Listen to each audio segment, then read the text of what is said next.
Welcome back friends to the class number 90. Now in through this video let us understand the payment terms between the exporter and importer. So there are basically two types of payment terms which we call DA basis and DP basis. DA basis means documents against acceptance. You hand over the export documents to the importer against after he gives his acceptance, that after he gives his promise, kind of promise that he will pay for these goods. After he gives such acceptance, then we hand over the documents to the importer. So these are called usance bills. So the another term is DP basis, that is document against payments. And in this case, the importer first pays you the amount of your dues, then the documents are handed over to him. So these are called site bills, right? So how this work practically, let us understand. So I have prepared a chart here. You don't need to worry. Just go through with me only. So here is Mr. A, who is exporter of goods. This is the factory of Mr. A, and here is Mr. David, the importer of the goods, who lives in America. This is India, and this is C. So Mr. David places an order with Mr. A in the first step, that I want to purchase so and so goods from you. Then basis that order, basis that confirmation, Mr. A starts manufacturing of the goods in second step. After manufacturing and packing of all of the goods, Mr. A sends all the goods to the Mumbai port for transporting them to America. So at Mumbai port, here is the ship. The goods are loaded on the ship, and the captain of the ship gives the confirmation that the goods are loaded on the ship and we are transporting them to America at so and so place. So they issue a document which we call bill of lading. Right? This is a very, very, very important document. So this is called bill of lading, and all of these goods which are transported to America, there is certain list of documents that is prepared by Mr. A, right? So first of all is the invoice, the bill of the goods, the packing list. The packing list contains what is actually packed in the goods which are being sent out of India. Then there could be marine insurance, there could be certificate of origin which shows that the goods have been originated from India only. Then there is bill of exchange, which contains the promise which importer will make for payment of the goods. Then there could be a quality certificate, there could be a fumigation certificate, there could be numerous any other type of certificate as per the requirement of the trade between those two countries or those two parties. So all of these documents along with the bill of lading are necessary to release those goods from America. If the importer doesn't have these documents, if the importer doesn't have these documents, the captain of the ship will not release the goods to him, right? So the while the goods move from this port to another port, which would take around 30-40 days, Mr. A has two options. So I am talking about first option now. So Mr. A can collect all of these documents, and then Mr. A can courier all these documents by air. By air, these documents would reach by around 4-5 days to Mr. David. Then he will courier all these documents to Mr. David himself. Mr. A is sending the documents directly to David by himself. So he is trusting David very, very much. Right? So there is a lot of trust between Mr. A and David. That is why Mr. A has sent the documents directly to Mr. David. Right?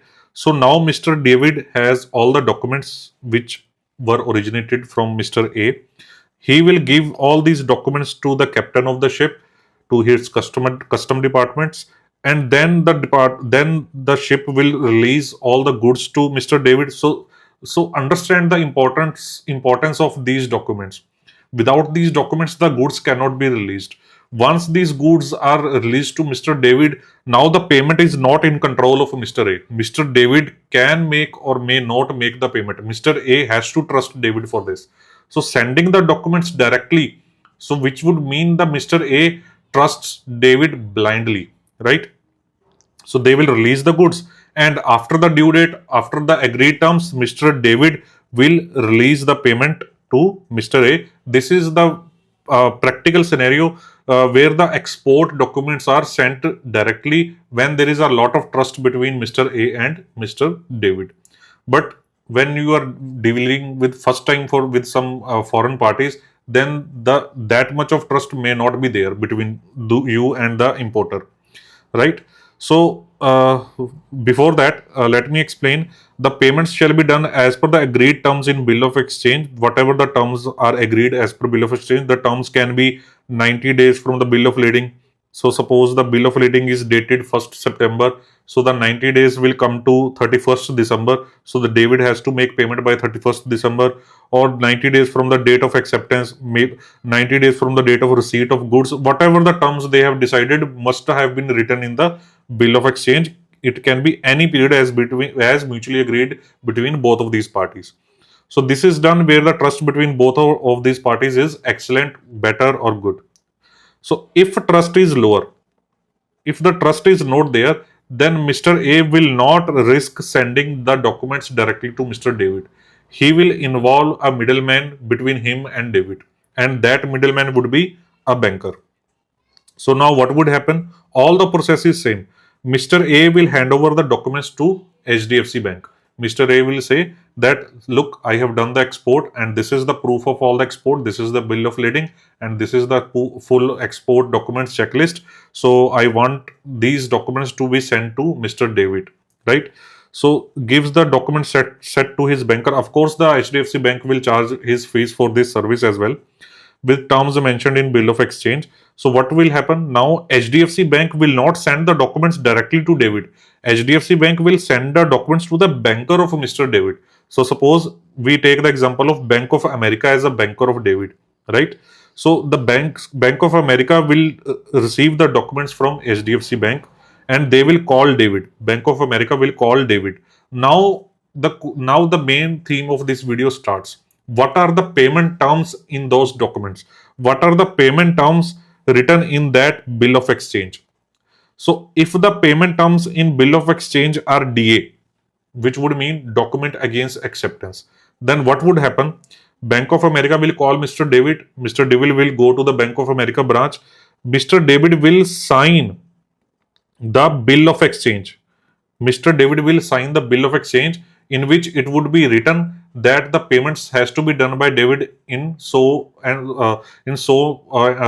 much of days, whatever the terms are decided between both of them. So he will sign the bill of exchange. He will give his confirmation and his acceptance.